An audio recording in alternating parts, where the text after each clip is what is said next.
Welcome to a new and piping hot fresh episode of Trashy Divorces.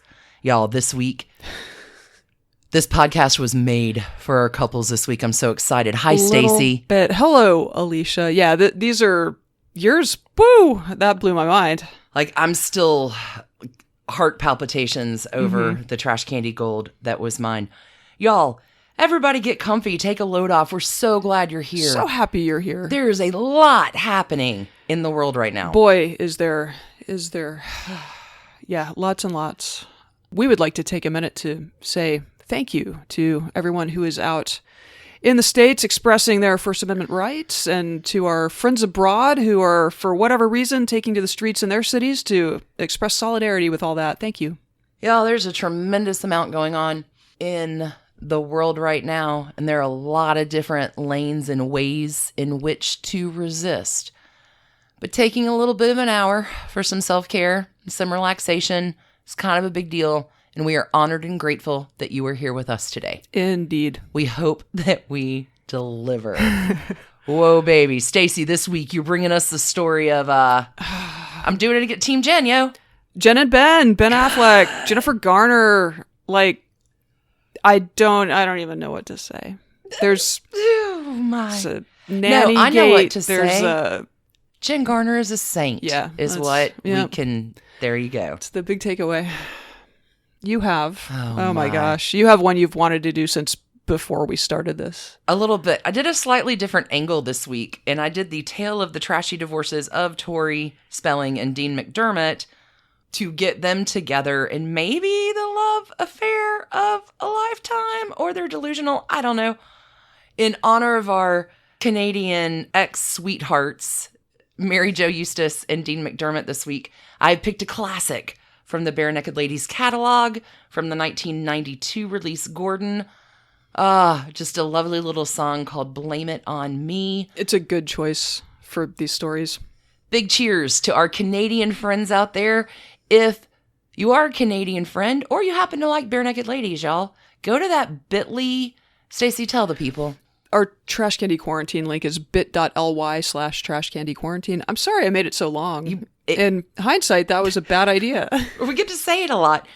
If you want to deep dive into the trashy divorce of Ed Robertson and Steve Page, you can find that episode on the Trash Candy Quarantine link, as well as many more episodes that we have pulled out of our Patreon vault. Yep. If you want to go check that out, we have some shout outs to give in our Magic Mirror this week. We do. We are so grateful to have been joined on Patreon by Angela P., Jennifer S., Jess, Paige L., Jen M., Catherine P., Melita K., and Colleen W., Ashley G., Sinshal S., Annie, Sonia S., Melissa N., Devin D., Heather D., Grace B., and we got super supporters too. Oh my gosh, 2 new super supporters this week. Many, many thanks to Shannon J. and Junine A.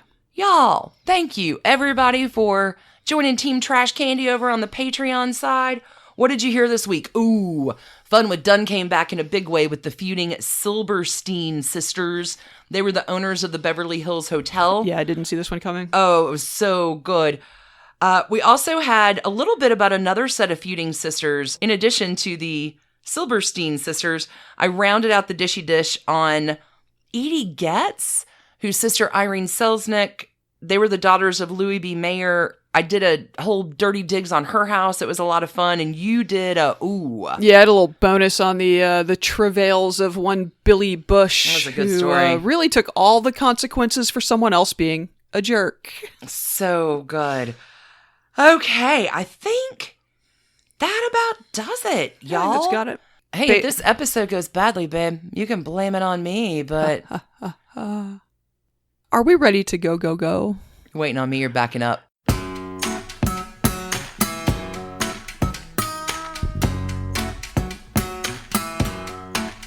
So, Stacie, I went in the back of my closet and pulled out my Team Jen shirt.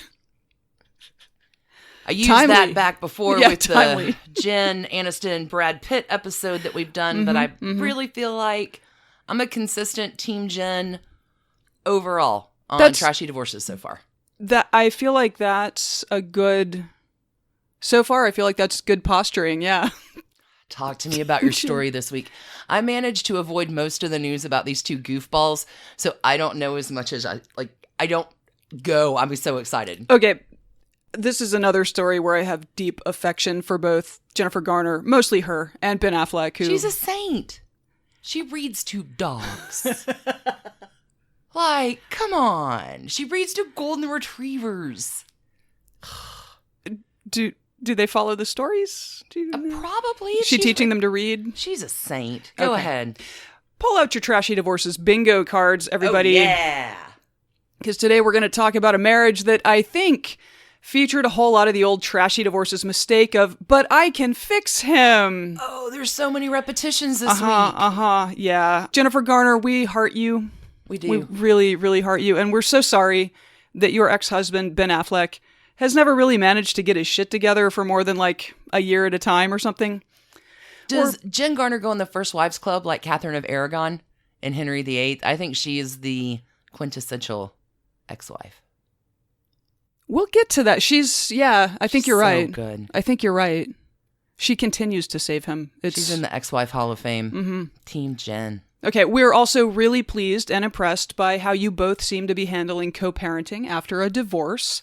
So while this story is toothsome with all the trash we love, it's also kind of inspiring and all that boring heart-swelling stuff that I guess is fitting for a Hollywood ending. Ooh la la. I know, which it is, right? Haha. It's never an end when you have children. Okay, let's get into it. Our dear Jen is an Aries. Aw. Ben is a Leo. I know you have thoughts. No, really? Jen came into the world on April 17th, 1972. Can you stop for a second? Yes, I can. Stacie, I do have thoughts. Leo men are not altogether useless, but there is a reason that the lionesses are in charge of the pride. Oh, interesting. Please continue. Will do, because I do get into a little of his later, too. So how Leo men are lazy AF? Oh, I can't wait. We'll touch on it. So our dear Jen is an Aries who came into the world on April 17, 1972. Child of a chemical engineer and a teacher. Oh, wow. I think she was born in Texas, but like really young. They moved to Charleston, West Virginia. She went to college, studied drama, started out studying chemistry like dear old dad, but got the acting bug. She worked summer stock theater, including, notably, a 1994 stint at the Georgia Shakespeare Festival here in merry old Atlanta. Represent. Yeah. You know those dogs listen to her. She sounds super smart. I think she is super smart. Okay. After graduating college, 1995, she spent a couple years in New York, trained in theater, picked up her first television roles. Big times, you know. Team Jen. Like every other 24-year-old creative in the city, she worked in a restaurant to pay her bills. And I think she was landing enough work that it made sense to, like, take it to the next level. So in 97, she moved to the left coast, planting herself in the beating heart of Hollywood. Oh my, the city of angels. Like, it's really weird to read about the early years for super famous actors because there's so much luck and good timing. Like, there are so many things that have to align that it means the difference between being a working actor whose name no one ever really learns, but, you know, maybe you're making a living in Hollywood, and being someone like Jennifer Garner, right? Yeah. Like, it's just, you meet the right person versus meeting the wrong person. It's just such dumb luck, which does not downplay the talent and the hard work and all that, but seriously, none of time. Yeah, none of those things guarantee success in Hollywood. Okay. Newly arrived Jen, she got right to work with the hustlin', started landing some parts on TV and in film. Hey, speaking of dumb luck, her first big movie role was in a Woody Allen film called Deconstructing Harry. Must have been hugely exciting to the young actress. Sure. I will be in a movie that critics will admire for generations. And talk about forever and ever. And in a move that must have been crushing to her at the time, most of her part ended up on the cutting room floor during editing. Yeah, there's probably not a lot of boo-hooing about that not right today. now. Yeah. So like Jennifer Garner is not linked to Woody Allen in the public mind in the way that others are. Anyway, speaking of luck. Team Jen. She kept working, of course, and in 98, J.J. Abrams took note of her and put her onto his show Felicity. Really? I had kind of forgotten Felicity I never entirely. watched it, but I didn't know that. Interesting. Okay. And that would pay off bigly, that connection with J.J. Abrams, just a couple of years later. In the meantime, she kicked around, like, a bunch of pilots, a bunch of stuff that never made it through the first season, that kind of thing. She got married to Felicity co-star Scott Foley. Really? Who you may best know as Captain Jake Ballard from Scandal, the mysterious Navy officer. Spiderwebs. B634 or whatever the thing was. Oh, God, the show was trashy. Sometime lover of Olivia Pope. Oh, yeah, Scandal was great. Okay, and she also popped up for a few minutes playing a nurse in the World War II epic Pearl Harbor. I forgot back around 2000. Well, she met a guy on set, it turns out. 2001. Not a space odyssey. But this is when J.J. Abrams was writing and putting together his show Alias. And as he was writing the main character, Sydney Bristow, he sort of had Jennifer Garner in mind from working with her on Felicity. And sure enough, over the course of its 5 seasons, Jennifer Garner... I'm so middle-aged, I totally forgot she was in there. It's been 20 years. Yeah. I mean 15 since it went off the air, but she got a Golden Globe for Best Actress. She had 3 other nominations. She was hot. 4 Emmy nominations for Best Actress and a Screen Actors Guild Award for Best Actress. No way. Profile raised. Yeah. A-list. We're going to park Jen Garner here at the Trashy Divorces soundstage. While things are good. Yeah. We're going to walk across the lot to meet our next contestant, a man who seems locked in an eternal battle with his own trash demons. Oh. The actor, screenwriter, director, and guy who just kind of always looks like he's just rolled out of bed after a bad night of sleep, Ben Affleck. Benny. Young Ben found his way into the world just a few months after his future wife did, on August 15th, 1972. Okay. As noted, he's a Leo, making this an Aries-Leo match. Bad. Which is something that Alicia has a lot of opinions about, I can tell you. Nope of fire. Fire and nope. Nope of fire. Is that like a... Fire and nope. Cusp of don't do this? No, like typically... Okay, here's the thing. Fire signs are typically... Like, your similar element sign is always going to be good with you, but there's always going to be one better than the other. For an Aries, it is definitely a Sagittarius, not a Leo. Okay. A Leo is going to be far too impatient with the prove-it world of the Aries, where Sagittarius is a little more settled with that. You know what? I did a little more digging because I knew... Oh, yes. What do you I knew this was going to be very relevant to you. You got a moon sign? I suspected that you would suspect that Ben must have some kind of weird moon or something happening. And according to a celebrity birth chart website that I assume is highly reputable, his moon is Scorpio. Yes. I mean, no, that's bad. That's even worse. Well, but even more importantly, Uranus is in Libra. No, I just wanted to say that. Oh, God. Leo man, Scorpio moon? Whoa. Oh, I understand Ben Affleck a lot better now. Do you? Yeah. Well, do. My story is done. I give it 5 trash cans. Great. Let's take a quick break and we'll be back with Tori and Dean. Back in a minute. I digress. So he was born in California, but when he was little, kind of like Jen, she was born in Texas, moved to West Virginia. The family moved back east. His mom was a Harvard alum. I think actually maybe they moved back east for her to go to Harvard. Okay. Not clear. She taught elementary school, and because why not? She had been one of the original Freedom Riders. And, No. Yeah, going out of Mississippi. Like, Come on. yeah, talk about a proud heritage. Okay. His father did not go to college, but was into theater and playwriting, and he held a string of various jobs, but was effectively crippled by crushing alcoholism. Ooh, that's tough. Yeah. So, and Ben has inherited that as well. So, anyway, his parents divorced when he was 11. Dad continued to spiral for several years. He was even homeless for a while. He did finally get into a program and has been sober for a couple decades. They have a good for Dad. They have a good relationship now. Good job, Dad. Oh, and when Ben was 8, he befriended a neighborhood kid named Matt Damon. Yeah, he did. Proving for the ages that old friends are the best. He was also a child actor, although Really? he didn't have a momager about it though. Like she wasn't like, we're gonna She's a Harvard. Moved to yeah, exactly. She was loving Cambridge. Okay, so he had like some PBS children's stuff. He did an after-school special. He's in some kind of made-for-TV movie. Like, this stuff you do, I guess, in the Boston area when you're a kid. Totally makes sense, yeah. And then he and Matt Damon apparently had a joint, when they were a little bit older, had a joint savings account where they stashed money so they could go to New York to audition. They really found each other, those two.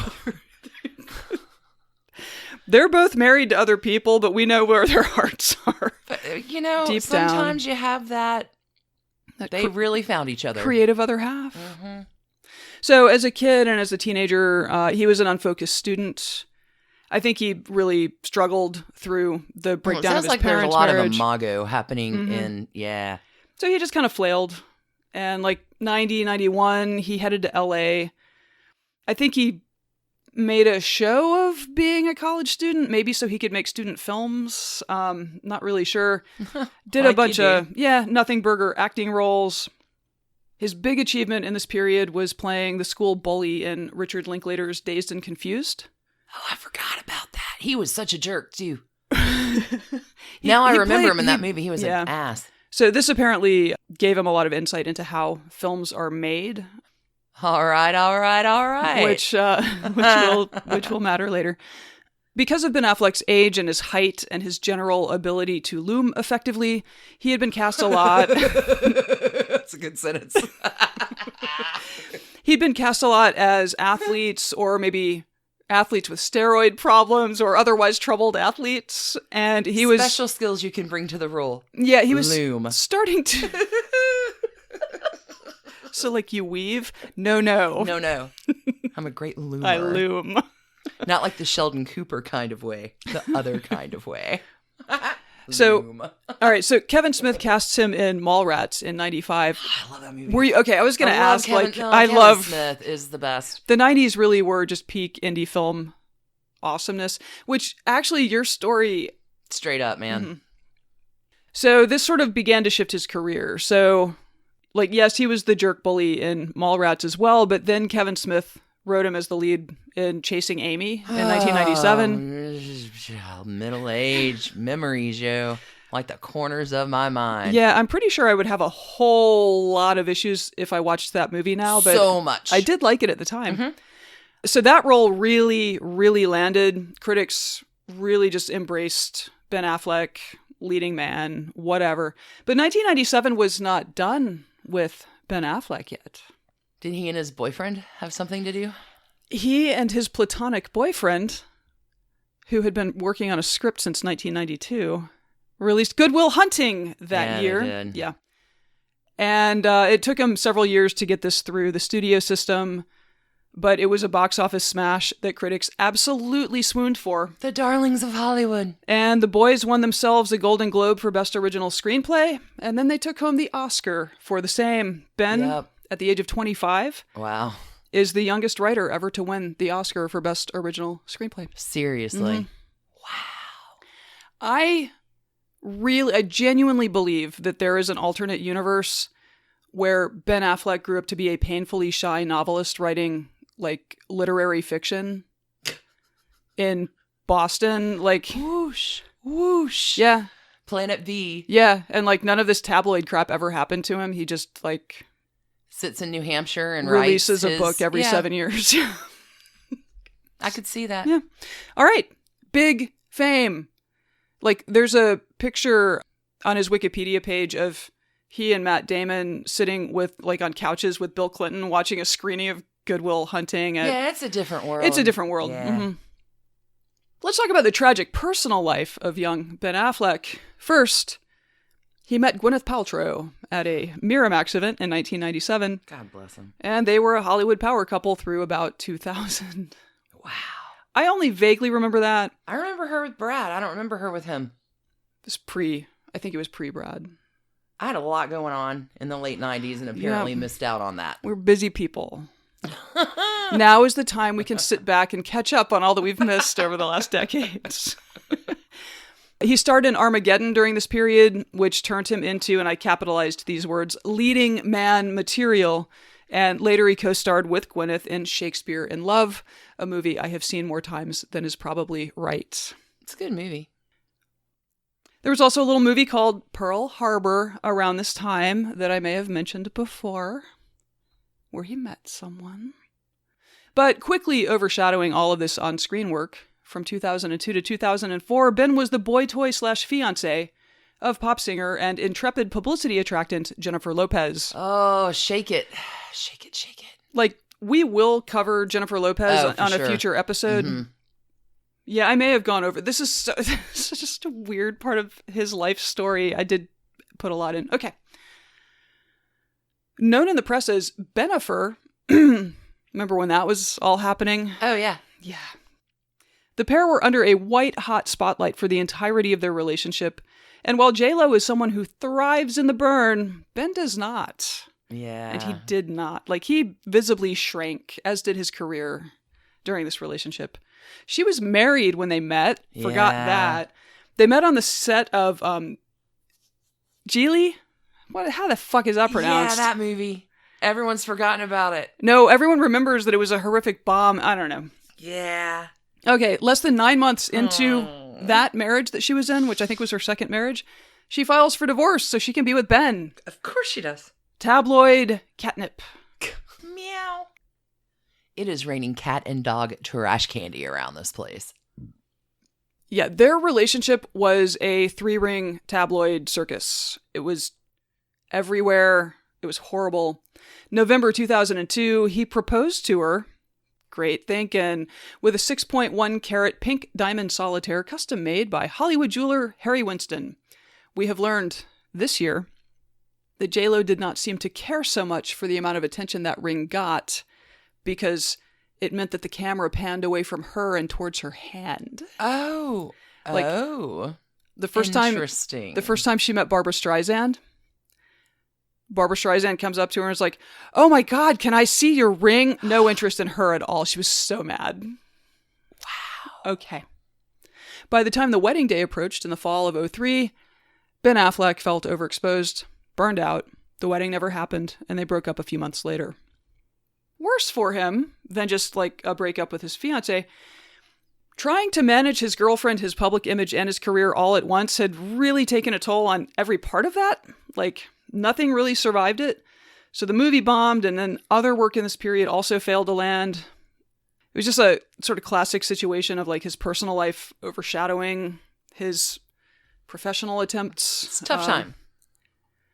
And I think the public was just bored with him. He really just doesn't do well as a tabloid figure. He's not comfortable with it. So yeah, like the Benifer thing and then his own insecurities, and I don't think he deals with stress well, and he just kind of shut down. Like, he wasn't getting great parts anymore, and the scripts weren't awesome, and anyway, so by now he had co-starred with Jennifer Garner twice. First in the aforementioned Pearl Harbor, and then in Daredevil, where she played Elektra.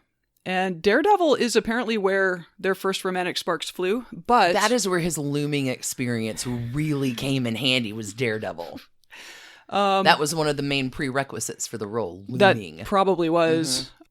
So at the time, she was still married to Scott Foley, and he had not even proposed yet to J-Lo. Oh. So they were not quite where they needed to be to get together, but there was definitely a... The universe has a plan, kids. So in the aftermath of the disaster with J-Lo and her own divorce from Scott Foley, they started talking, and then they were more than talking. You can call me. But Ben was like in public image rehab mode, which meant that for the time being, he wanted to be as far away from the public eye as possible.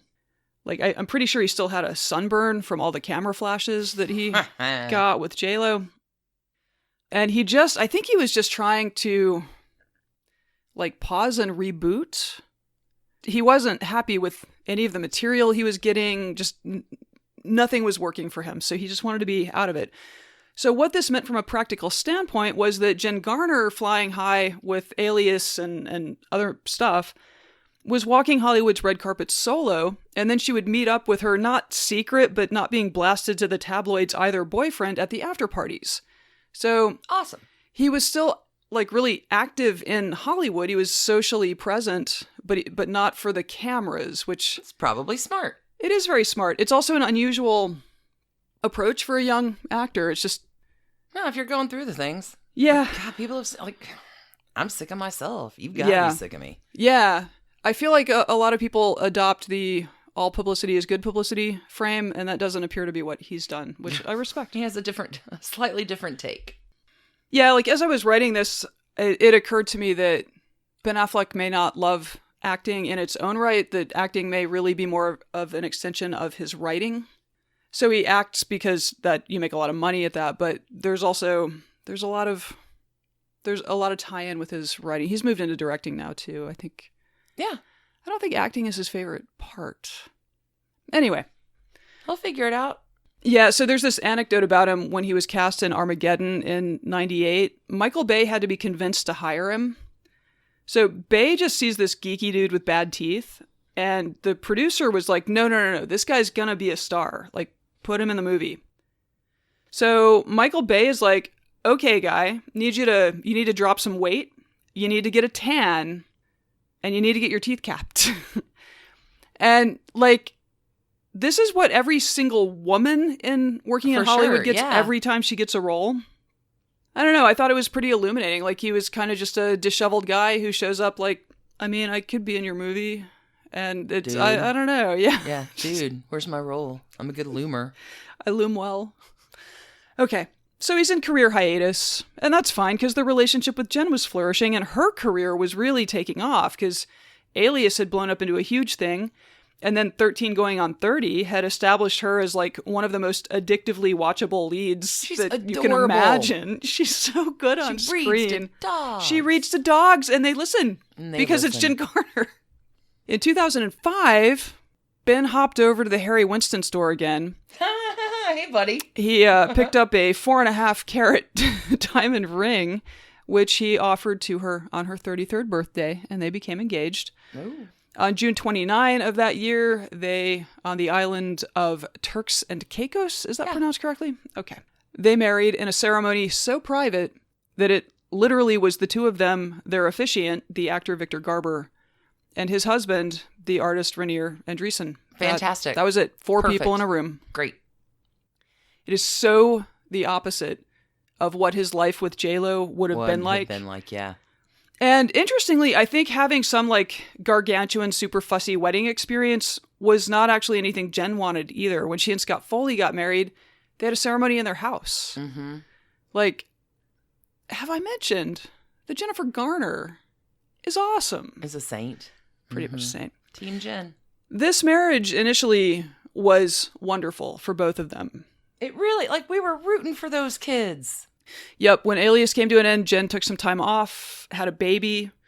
Then she returned triumphantly to the screen in 2007 sleeper hit Juno. And then she just kicked ass in the ensemble action drama The Kingdom, which is like a military FBI like action thriller, but it's also a cool imagining of what it would be like to be really good at your job and be surrounded by people who are really good at their jobs all the time. It's a fantasy in some ways. I saw it when I was trapped in corporate and was like, wow. This is the life. I don't want the guns and explosions part, but gosh. The rest of it looks okay. Okay. Ben, who had started considering directing back when he was in Reindeer Games around 2000, decided that if he wasn't going to get great scripts as an actor, he could always grab that chair behind the camera. So Gone Baby Gone in 2007, which his brother Casey Affleck starred in, earned him some like serious buzz. And then he had a role as George Reeves in Hollywoodland that kind of caused critics to take another look at him as, maybe this Affleck guy's coming back around. So the success of Gone Baby Gone led Warner Brothers to offer him a choice of scripts. And in 2010, he made The Town with actress Blake Lively. It's a crime drama. I haven't seen it. But later, when things went bad with Jen, reports came out that he had spent a lot of time trying to get pretty close with Blake Lively, who was apparently having none of it. Oh, no. Yeah, so. Eek. He would go on to direct Argo in 2012, and that's a good movie, too. Won Best Picture at the Oscars, earned him a Best Director award at the Golden Globes, BAFTA, and the Directors Guild of America, upside downside, his non-win for Best Director at the Academy Awards was widely viewed as a snub. Also, his acceptance speech for the Best Picture included some cringy messages for his wife. Quote, "I want to thank you for working on Marriage for 10 Christmases. It's good. It is work, but it's the best kind of work, and there's no one I'd rather work with." What's wrong with the thank you? What's wrong with you, Ben Affleck? Okay. How about I love you, you're awesome. Thanks, Jen. My kids are so cool. Thanks for giving them to me. Whatever. Jennifer would later tell the Telegraph of London, "I know Ben. I knew he meant it as the hugest, warmest compliment in the world. I think he was saying, look, what we have is really real and I value it above all, and I'm in it with you and I know you are in it with me." That's the way I took it. We love you, Jen. We're so sorry. Okay. By this point, the Affleck-Garner family included 3 kids and apparently quite a lot of baggage. This particular story wouldn't hit the press for a few years. But behind the scenes, it seems like Ben struck up what would become a long-running affair in 2013 or 2014 with a talent booker at Saturday Night Live. Oh, no. Both were married, and Ben was apparently not that discreet in finding reasons to get himself to New York. Yikes. Gets worse. One story has it that Jen found text messages between the pair and confronted Ben or confronted the girlfriend about the affair. Oh, my. But on it went, and in another story, this one is super trashy, is that Jen was finally driven to exposing the affair to the girlfriend's husband, who is a producer of the Seth Meyers show. Oh, no. So, yeah, like she appears on Seth Meyers and then afterwards is like, "Hey, BT dubs. Hey, buddy, I don't know if you know, but here are some screen grabs of the text messages our spouses are exchanging." Oh, no. So, those two are divorced, by the way. Then there was 2015's, say it with me, Nannygate. Yeah, I remember something with the... Okay, so there were already Yikes breakup on rumors about Jen at this time. There had been a moving truck spotted at their house, which they were like, "No, we're remodeling. We needed to get some furniture out." Uh-huh. Furniture is named Ben. Okay. So there are rumors. They'd given a lot of pushback, whatever. In April 2015, they hire a nanny named Christine Ozonian, maybe. Previously, she had nannied for Neil Patrick Harris and his husband, David Burtka. Okay. They of the amazing Halloween costumes. Good references. Seriously good references, yeah. In June, Ben, Jen, the kids, and the nanny all head to the Bahamas for a vacation. You do. A week or so in, Ben leaves to fly to Vegas for a poker tournament with his good buddy, New England Patriots quarterback Tom Brady. Oh. He's now with Tampa Bay, I guess. Okay. Anyway, on Tom's private plane. And for some reason, the nanny joined them for this trip, leaving the kids on the beach with Jen. What? And posting Instagram snaps of her on the plane with Tom Brady's Super Bowl rings all over her fingers. Like, I would have some questions. Everyone did. So, long story short, Christine got herself fired by Jennifer Garner, and on June 30th, a day after their 10th wedding anniversary, Ben and Jen announced that they were divorcing. Oh. For the first time. So, by this point, it seems like they had both accepted that the relationship was not working as maybe they would want a marriage to work, and they might even have considered themselves separated. These two are super sticky when it comes to each other, though. Like, there is a ton of love between them, even if they're not able to make it work the way they want it to. So, while they were technically, like, divorcing, I'm air quoting here, while they were divorcing and split up, they were attending couples counseling, and they were giving it another try and another try, and and Ben is seeing people on the side. I'm like, oh no. March 2017, so almost 2 years later after Nannygate, Ben checks himself into rehab for alcohol addiction, and a source tells People magazine that the couple is trying to reconcile. Good on Ben. This lasted about a month before Jennifer dropped papers for divorce. Again, though, super sticky. Ben was really, really struggling with alcohol, and I think she did not want to, like, add stress while he was in process with that. So the divorce just kind of sat there, like, for a really long time. In late 2018, he went back into treatment, and when he finally, like, came out of treatment and Sometimes it takes a few times to stick. Oh, for sure. And caught his breath. I think that was when they finally both were able to accept the sorrow of signing the papers and making the split real. So yeah, they basically split up in 2015 and were not divorced until the end of 2018. Wow. And they're still super close. We have 3 kids together. Mm-hmm. You don't get to have the No, it's true. But in most situations, you need to maintain a relationship. Right. Like, obviously, we don't know what this looks like in private, but in public, these two could not be kinder to each other. It's because Jen Garner's a saint. Like, she really could have, and, like, by rights, no one would fault her for really messing with his reputation. But she has not. She has not done that. No, she uses an extraordinary amount of grace in the things that she does, and I appreciate that. So Ben has had a succession of ill-conceived relationships since the divorce was finalized, and while I'm sure that's not been super fun for Jennifer Garner, it really is hard to think of a person who has worked harder to support an ex, and to the extent possible in a divorce, to keep her family together. I feel some halos coming on.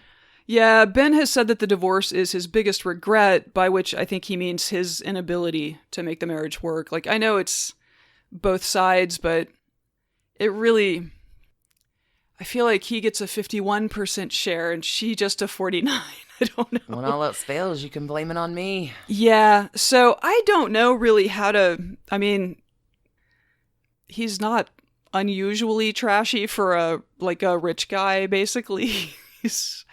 I don't really know how many trash cans to throw at this one. But yeah, she gets some halos.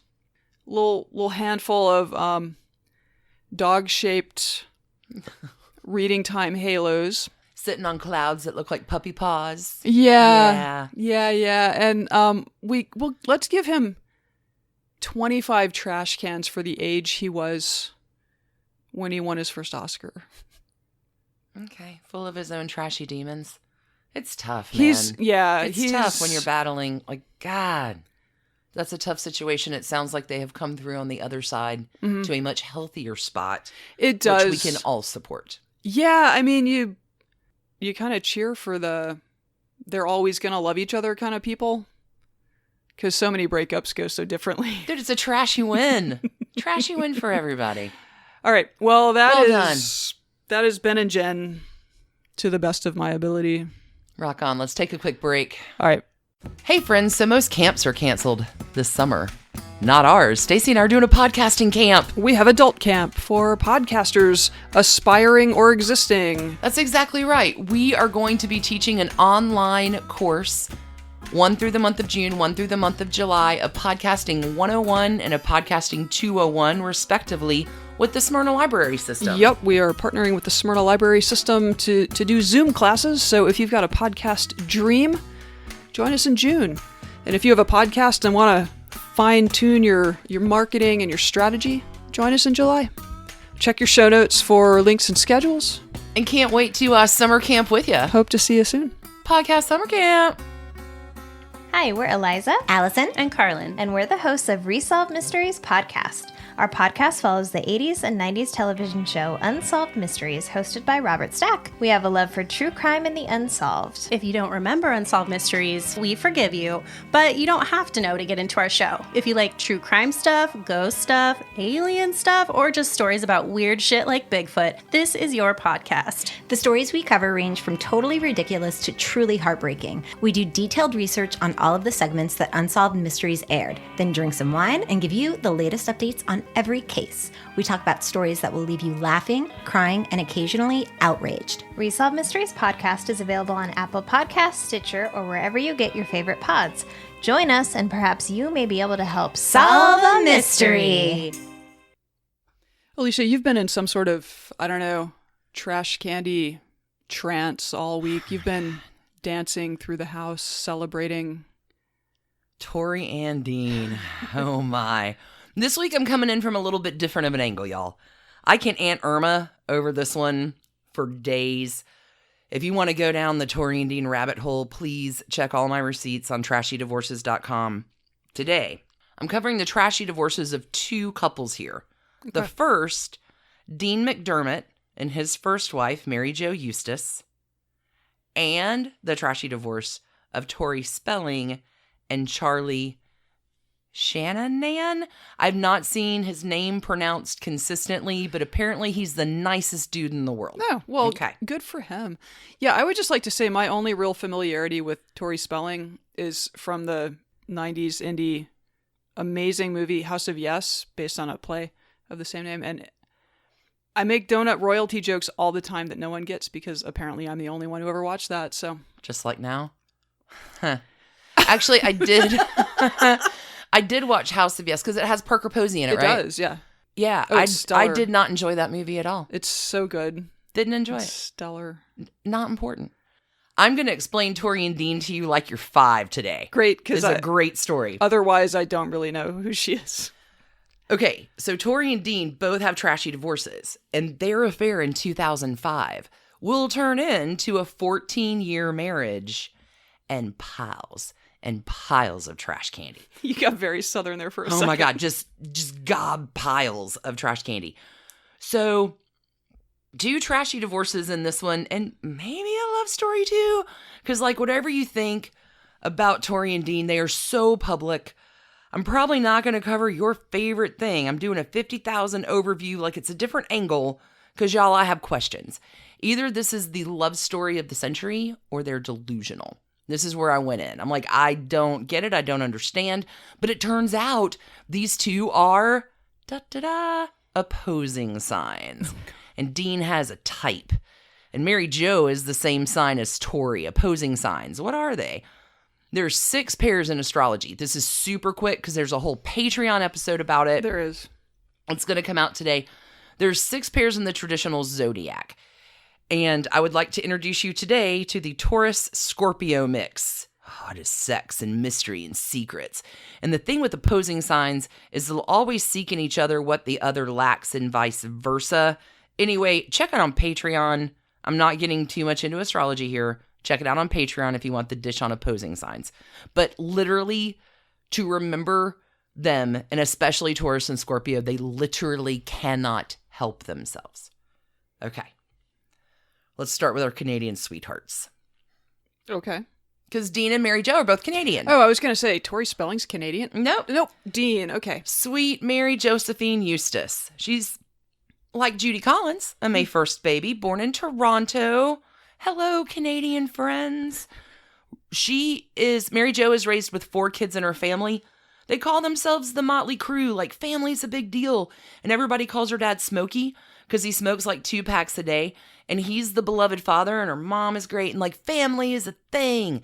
And Mary Jo, like, does the thing Mary Jo's supposed to do. She goes to college, she studies English, and later she's going to be like, I really like culinary stuff. So she'll graduate with a culinary degree. She's doing it. And by 1993, she has fallen in love with a fellow Canadian boy, also Toronto-born, Dean McDermott, Scorpio, November 16th. Whoa, baby.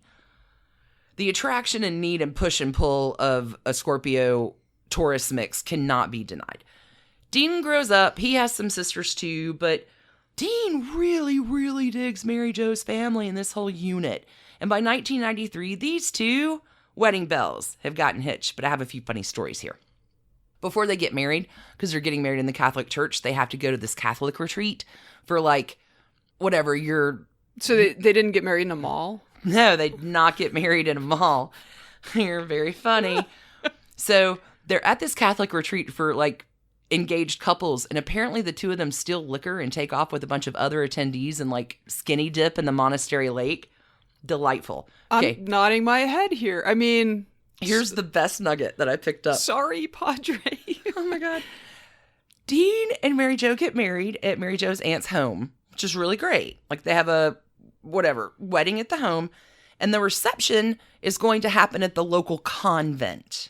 Okay. That just seems very strange. Well, it's apparently beautiful. Okay. Right? Okay. It's a beautiful convent, and it's open air and spaces, and it's going to be great. And I don't know, like Canada's a little looser than the US. And I don't know if like Canadian nuns like to smoke the doobage, but apparently the caterers show up with all the food because Dean also is a culinary dude too. He wants to be an actor, but he's trained in culinary. So he hooks up his friends to cater. So they bring all the food to the convent that morning, and like the nuns are high, I guess, and like scarf it all down. So then everybody leaves the aunt's house to show up at the convent for the reception. This occurs to me that perhaps what happens is Dean's friends did not make much food. Oh no, like this is verified. This is, I heard them tell the story in 2020. Like this is again, a lot of rabbit holes on this one. All right. But apparently they show up, no food, and a bunch of happy, stoned, and full nuns. Like, maybe that was an omen. Okay. But young love, because Dean's a culinary dude too, and he's trained in chefery and all that, but like acting's his dream. And this is a couple together, Taurus Scorpio, man, making their dreams happen. And he's getting acting gigs, like better ones. And she begins appearing on this Life Network super popular show called What's for Dinner. And she's going to be on the air on television or radio pretty continuously. Like she is Canada's cooking sweetheart, married to an up-and-coming actor. Okay. They are like, you just want to pinch their little cheeks. Everybody's rooting for them. Dean and Mary Jo have a son in 1998, and everything's awesome. And riding the wave of their Canadian success, they take the path so other many Canadians do and head on Go down to Hollywood. to the City of Angels. The beating heart. Dude, stay Hollywood. in Canada. Like, it's better than LA. But anyway, I'm going to leave Mary Jo and Dean right there. Happy. Dean is writing Mary Jo love letters about how much he loves her and their son, and the two of them are in the process of adopting another child. And wowza, love is in the air. Taurus, Scorpio, love. Wow, it sounds great. And 12 years married bliss. They're so happy. Blue skies ahead. They stay happy forever. That's such a good story. Thanks. You're welcome. We can just end the I mean, and that's a wrap for happy marriages. Our sister show. So on the flip side of this blue skies ahead, we have another couple to talk about. Tori Spelling and Charlie... Shanna Hannah Banna. Hannah Banana, Shanana Banana. Nicest guy in the world. Nicest guy in the world. I've heard. And Tori. Like Tori, another Taurus, y'all. And Tori, as we all know, is the daughter of the legendary hitmaker Aaron Spelling and his wife Candy. She's the oldest of two kids. She has a brother. And for as much as anybody wants me right now to slag on Tori, I'm not going to do it. Almost like Lisa Marie Presley. There is no way for most regular folk to understand what her life was like growing up. Their home is 60,000 square feet. Her mother has a gift wrapping wing in the home. Money's never talked about because money's always there. Right. Mom's a lavish entertainer and Dad's a star maker. And it doesn't surprise me one bit that Tori is lousy with cash. Because when you don't think about money because you've always had it, like you've had a limitless supply of funds, how would you ever get to... God bless her. Tori, though, is a working actress. Sure, her daddy gives her a start. Remember Saved by the Bell, yo? Oh, whoa. I did not know. She was on 90210. Is that? Yeah. Okay, so she starts on Saved by the Bell. Sure. And then, of course... I didn't even know. Okay. Starring as Donna Martin on Beverly Hills 90210. Okay. We all lived it. We were all there. I did not watch it when I was So again, Charlie, age appropriate. maybe the nicest guy ever. I can't find his birthday. Like, he is hidden. Are you sure he's alive? He is alive. Like, Did he ever exist? He did. Okay. Tori and Charlie meet. So after House of Yes, after some indie films where she's trying to prove it as an actress, Right. she co-stars on stage, co-stars in the theater. And Charlie has written the play and is her co-star, and they fall in love. And her friends are like, Charlie brings her craziness down. He calms her down. He's really good for her. He wants the best for her and all that jazz. And he's a good guy. He's like the nicest dude ever. And Tori and Charlie date for like 2 years. They're going to get married in July 2004 in a ceremony, y'all, that has maybe not been seen since the wedding of Edie Mayer and William Getz. It is a movie set. Aaron Spelling and Candy Spelling spend $1 million+ on this wedding. There are 350 guests. It is a who's who. It is a fairy tale wedding. Oh, and Tori's pet pug, Mimi LaRue, walks down the aisle too for the wedding. That's fine. Charlie will sign a prenup because Aaron and Candy aren't dumb. Mm-hmm.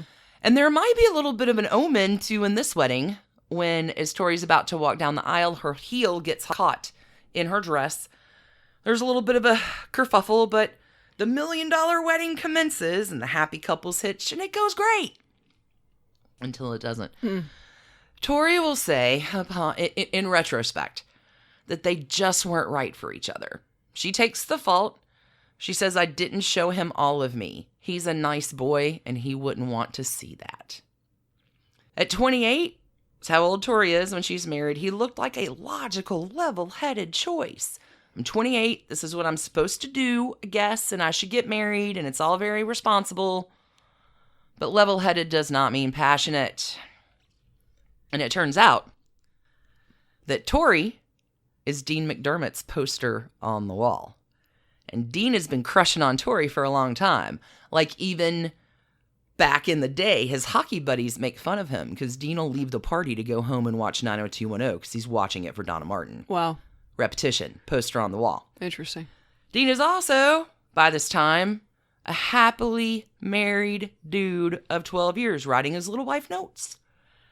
And then in 2005, Dean lands a gig. And so does Tori. Little Lifetime flick called Mind Over Murder.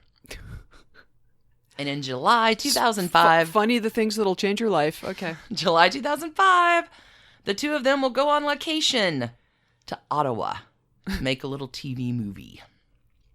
Y'all. Is this separate from Mind Over Murder? No, this is Mind Over Murder. Mind Over Murder. Yeah, it's filmed in Ottawa. Scenic Ottawa. Scenic Ottawa. Y'all, they lock eyes. It's like a ton of bricks on both sides. Taurus, Scorpio opposing signs. Like, they are helpless to do anything about it.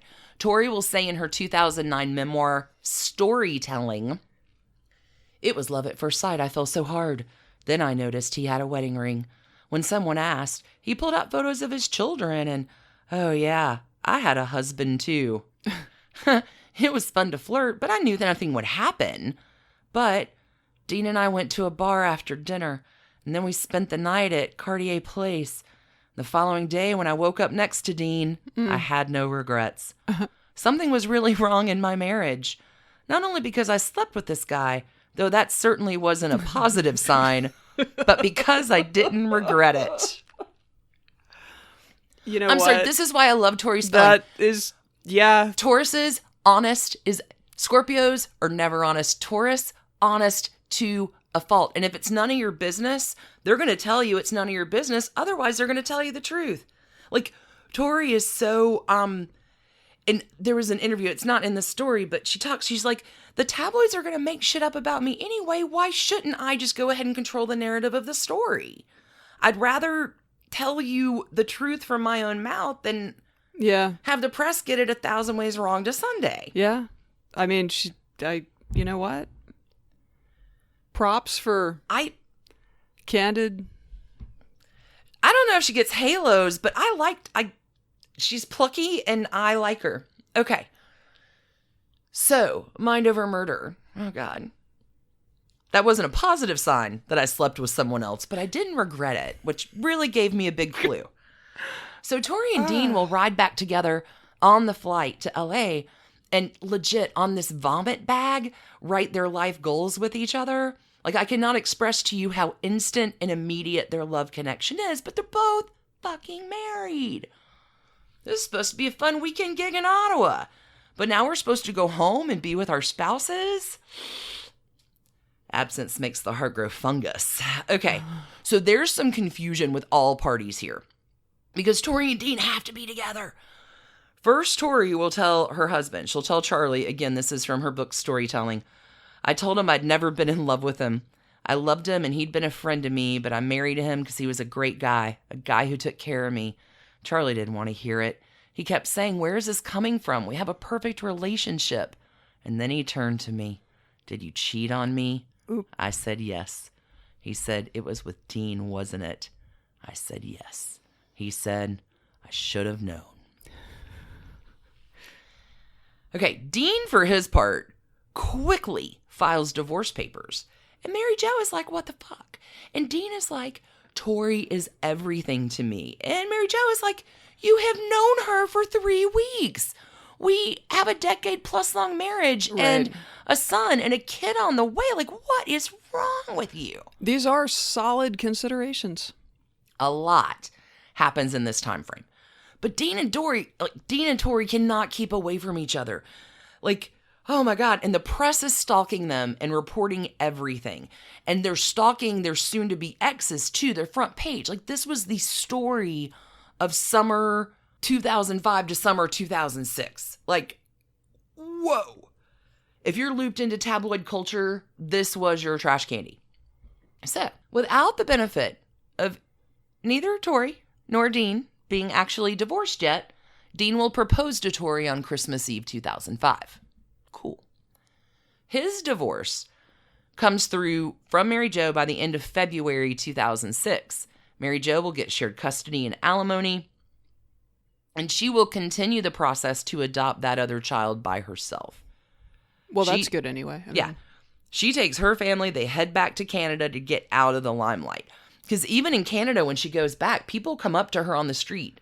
And she cannot leave the home without people coming up to her on the street, disparaging Dean and giving her money. Like, she's Canada's sweetheart. And all sympathies in Canada are most certainly with, like... Yeah, well, I mean... Mary Jo... Look, bless her heart. Obviously, this situation happens...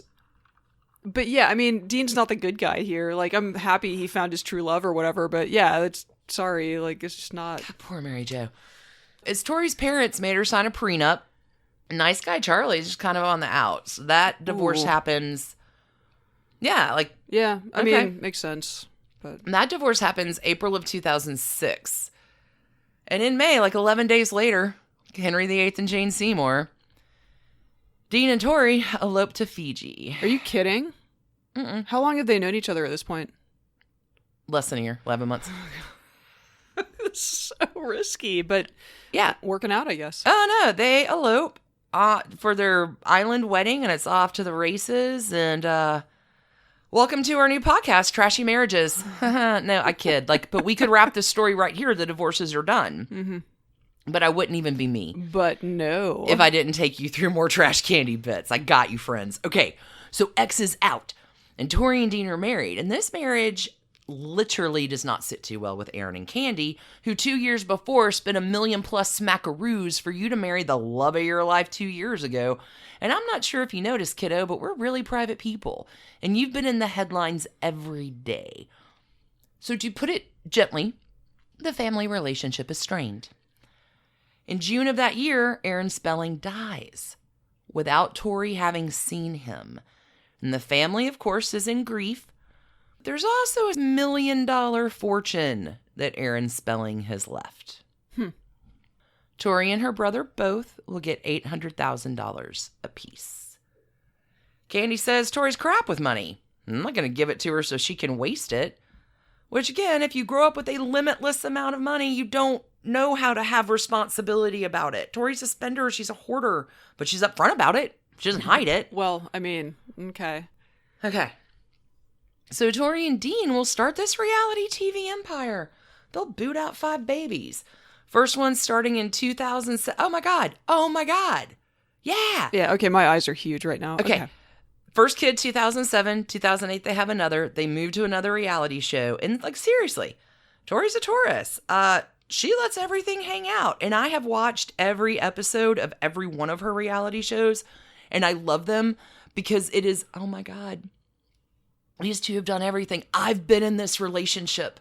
It is such a weird, she's so raw and weird and awesome that you can empathize. I've been that girl.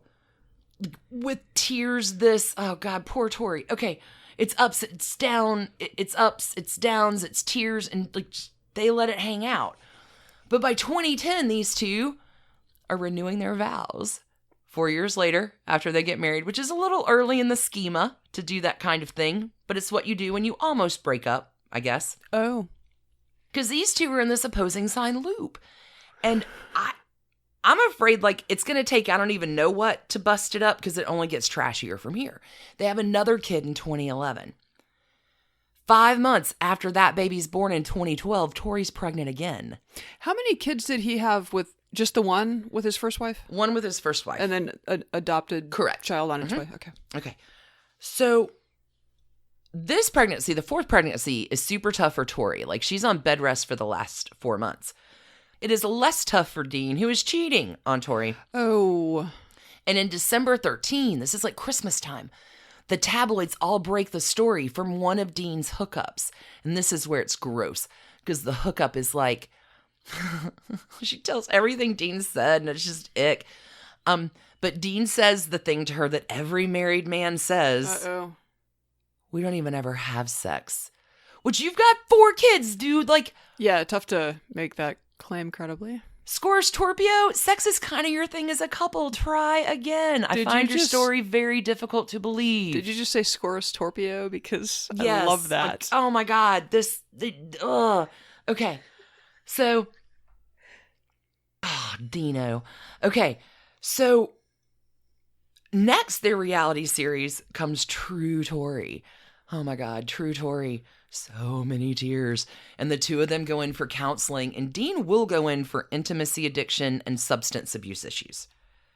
Tori will pay like $70,000 for this treatment, but they get back on track. But seriously, this season, y'all, the best part of the season is where Tori is crying. And, she's always crying. She cries the whole fucking season. But Dean is talking with Tori as she's crying, and Dean is like, babe, we can totally change our lifestyle. We can lead a normal life. It's going to be fine. But the very best part about the scene is Dean has a fucking iguana on his shoulder as he is telling Tori that they can live like normal people. With some fucking beautiful TV right there. Okay, so by 2014, Mary Jo has written a book on divorce. Hold on, I have the title down here, called Divorce Sucks. What to do when irreconcilable differences, lawyers' fees, and your ex's Hollywood wife make you miserable. I love her. Mary Jo is such a badass. So she writes this book, and she's still doing her awesome thing. I caught this interview, like 2 of them from around this time frame. She goes on Kathy Lee and Hoda to talk about the state of things. Because on that season of True Tori, oh my God, Mary Jo and Tori meet. They meet for lunch or whatever. It was the first time they've met. Oh, wow. Yeah. Okay. Yeah. They're going to meet again. There's a weirder reconciliation story. This I guess I'm just story is just batshit. surprised with the co-parenting and stuff that they hadn't actually met before. Okay. Nope. Haven't met before. And they meet, and Mary Jo, just like a badass, pulls out this letter. She's like, I knew I was coming to meet you today. I found this. Dean wrote this to me the week before he met you. And hands her this letter where Dean's like, Mary Jo, you're my lot. Like, so Tori, right, apologizes. And that's cool and all, but Mary Jo on Kathy Lee and Hoda is like, yeah, I really want Tori to own her 50% of this. Like, the apology was nice, but this is the onus on Dean and Tori, 50-50. And the repetitive line that gets said, because there's a lot of repetitions in the story, but here's one that I don't really think we've talked about very often, but it's a good one. How you get them is how you lose them. How you get them is how you lose them. But don't worry, because there's another baby on the way. No. Yeah. And another Valve renewal with Tina and Dory. Mm-hmm. Dean and Tori. This is like 2016. But their spending's out of control. They have a lot of creditors that come knocking after them. Like, this is not trashy money pod, but there is one cool thing, really, that does happen here with Mary Jo. One day she's out shopping, trying to figure out how to afford like $100 for groceries, because Dean's not paying child support and not paying alimony. Isn't this story awesome? Oh my God. No, this is everything you promised it would be, and a little bit more. So there's Mary Jo, like, shopping at the fucking Piggly Wiggly, like, how do I afford my groceries? And up rolls Dean into the shopping plaza in a limo, goes into the golf club store, and comes out with, like, a set of clubs. Did he get some titliest balls? Probably got some titliest balls, too. Mary Jo's like, nah, dude. I'm struggling. You haven't been paying your part, and I want my money. So here's what Mary Jo does. She cracks open a book. Her dogs probably listen when she reads stories, too. Probably. She's going to become her own lawyer. She researches the whole process. She goes down to the courthouse for $90, files papers with the court clerk, and proceeds to get her own damn money for alimony and child support with the threat of putting Dean in jail because he's not paying it. She acts as her own lawyer. She's like, it was the best thing I ever did. I took empowerment. Lawyers are $600 an hour. I didn't need to do that. Yeah. I have never felt so empowered. Like, I'm getting chills talking about it. She's like that. No, Mary Jo, that's badass. Mary Jo is a badass. That is badass. I say this because, oh my God, Dean McDermott has a podcast. Oh, no. And it's called Daddy Issues. Oh, no. And he hosts his ex-wife, Mary Jo, on it last year. Okay? 2019, into 2019. Wow. And Mary Jo comes on, and she is delightful. And Dean is really trying. Okay, so I have the whole story from this that's going to be on Trashy Tidbits this week. But here's the gist. The best bit out of this whole godforsaken interview is that just a few days before, Dean and Tori and Mary Jo and Dean and Tori's son has turned 21. And he got a bunch of his friends, and they all went out to have a dinner. This is pre-quarantine. This is like last fall. Right. So, 21st birthday celebration. This is the second time Mary Jo and Tori have seen each other. Dean blocked all of Mary Jo's contacts years ago. So they're now just recently talking. So it's been Mary Jo and Tori communicating about kids and alimony and custody and like money and all that kind of stuff. And they found this like, I wouldn't say they're BFFs. I'm surprised. But the two Taurus wives meet again. They love each other. They get drunk. Mary Jo can't get a drink. So Tori's like, who do I have to blow to get my friend Mary Jo a drink? They get drunk. They have a marvelous time sitting next to each other and talking trash about Dean. And Tori's like flipping back her hair. Like they're giggly, proceed to, Mary Jo will say like, I think our drinks were, something happened to them because we were both obliterated the next day. Okay. But in this podcast, Daddy Issues, Mary Jo is like, you know, because everybody wants to rile it up. She's like, listen, it's done.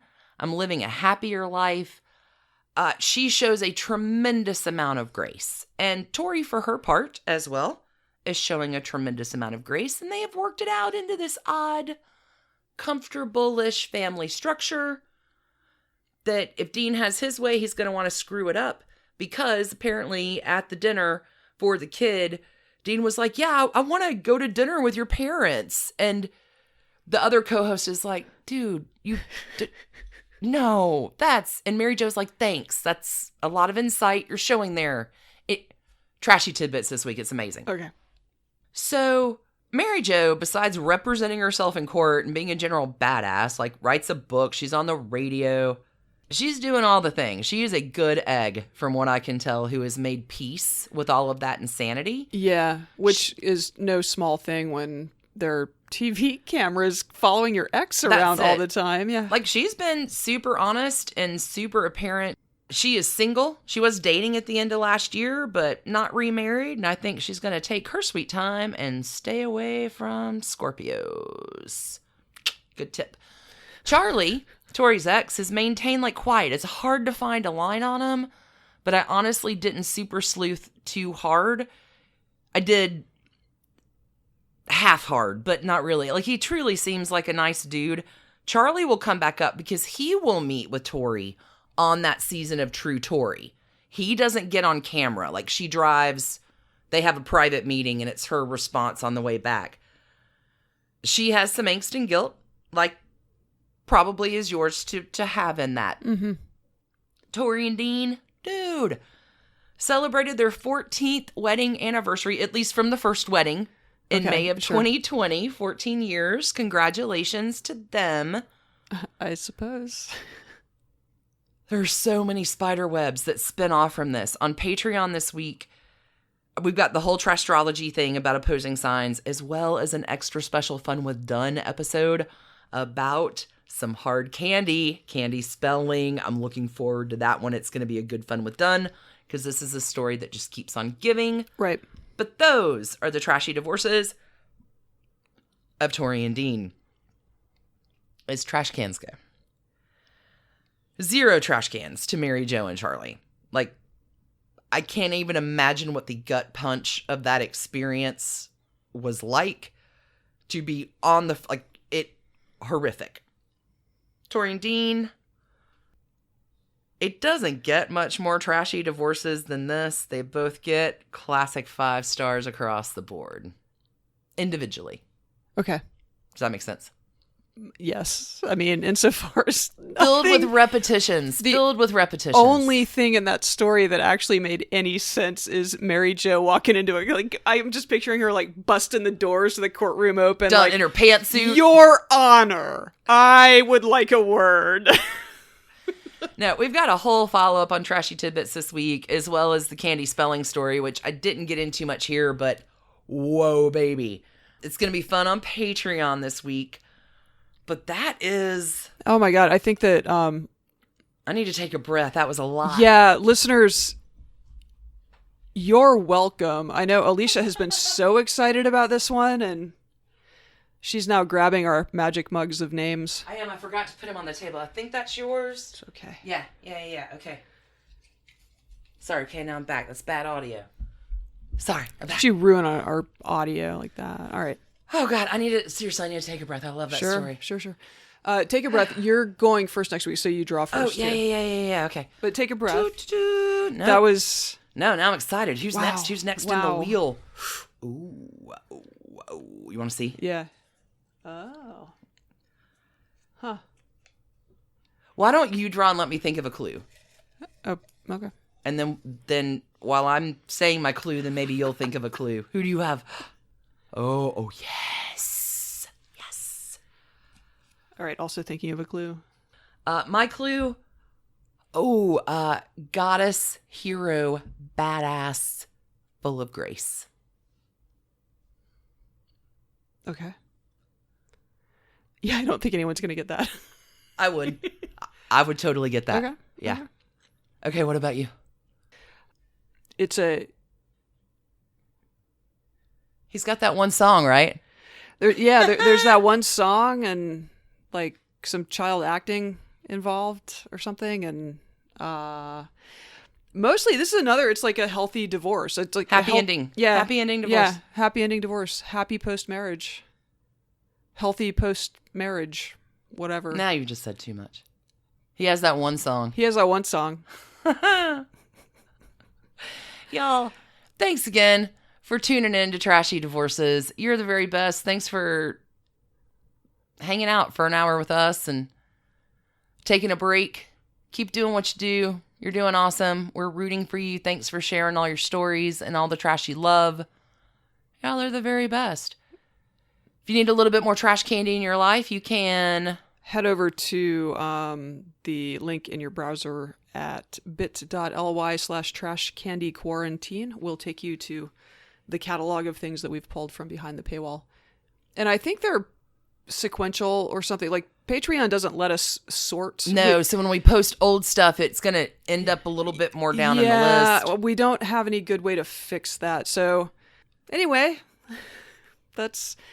there's a lot over there now, so enjoy. And but 300 things like behind the paywall. So yeah, and consider if you're done with all of that, joining us over to be a Team Trash Candy Trash Panda on the Patreon.